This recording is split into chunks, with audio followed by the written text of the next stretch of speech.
When he went back a trillion years later, he said, it was a bit shabby. But all was not heaven on earth for Ron, because Australia was beginning to investigate Scientology. And now Scientology had ethics officers, and people could be declared SPs, or suppressive persons. As I look around, I see a few of you. And by 1965, the Anderson Report on Scientology was issued in Australia. Anderson had read reams of Scientology material. Remember, it was all public, it was open, it was available. He called on all kinds of expert witnesses and ex-members. He talked about the brainwashing manual and rewrote parts of it, substituting Scientology for communism. His report was very damning, very, very strongly worded. I don't know if I would have made such a strong statement in making that report. The material really did speak for itself. And Scientology was very upset and issued their own answer to the Anderson Report, calling it the Kangaroo Court. After that, the courses and the writings of Scientology became secret. And Ron started writing more about what to do with someone who went against them. He said, you feed lurid blood, sex, and crime to the press. You investigate them for felonies or worse. Don't ever tamely submit. And in 1966, the first ever Real Clear was announced, and Ron resigned. Really didn't resign, but he said he did. He then formed the Hubbard Explorational Company, and they purchased 3 ships. By this time, whether he was convinced or not, he decided he wanted to travel, but most of all, he wanted to return to the sites where in all of his past lives he had buried gold and recover it.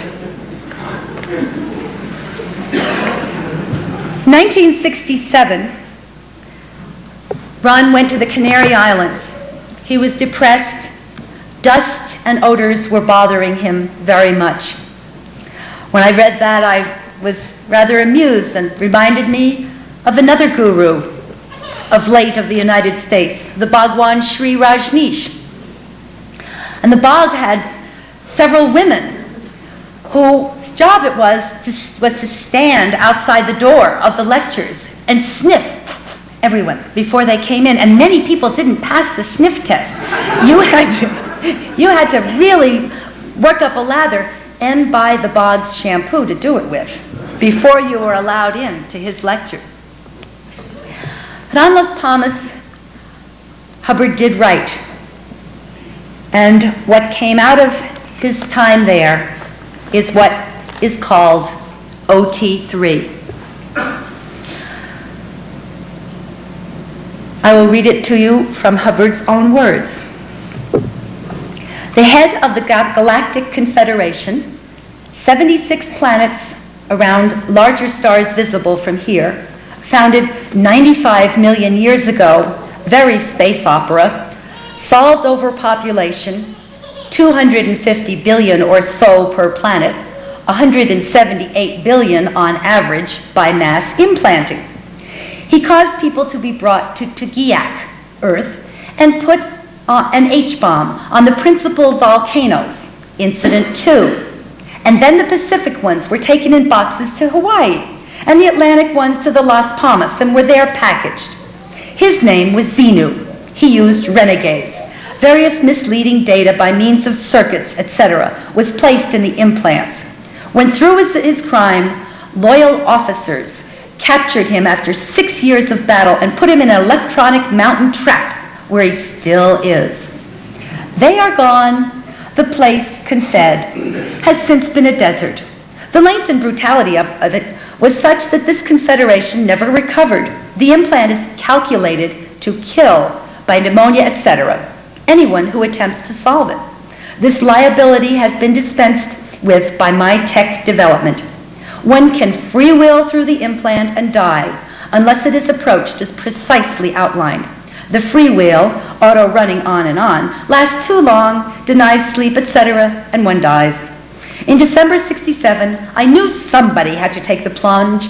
I did, and emerged very knocked out, but alive. Probably the only one ever to do so in 75 million years. I have all the data now, but only that given here is needful. Good luck. That is now secret doctrine, but Brent put it in his book. I've read it many times. It really never made too much sense to me. It sounded kind of fun, all these guys getting blown up in volcanoes.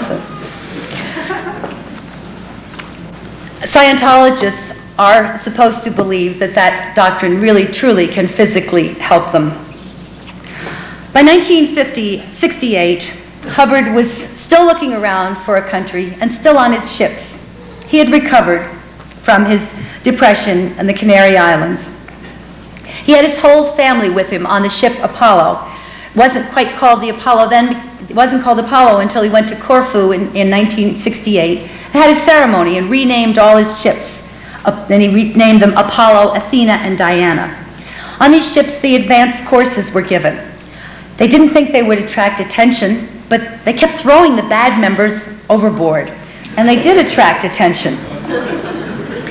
And Ron was beginning to suffer from what is now termed in Southern California, NIMBY, not in my backyard. And finally, Corfu asked him to leave. The UK banned Scientology.